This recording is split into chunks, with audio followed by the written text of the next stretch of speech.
प्रभो हर हर महादेव शिव शंभो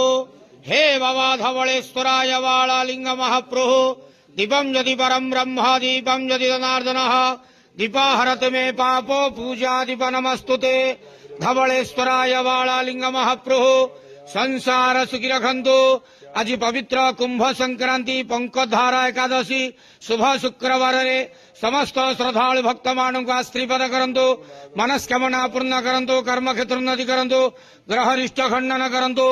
जगतर मंगल करंतु विश्वर कल्याण करंतु आपणकर नाम विख्यात करंतु सेवकर डाक श्रवण करंतु समस्त गुआवसा भक्त मानकर मनस्कामना पूर्ण करंतु जो जो भक्त माने आपणक पाखरे मानसिक रखिछंती तांका मानसिक पूर्ण करंतु धवलेश्वराय वाळालिंगाय नमो नमः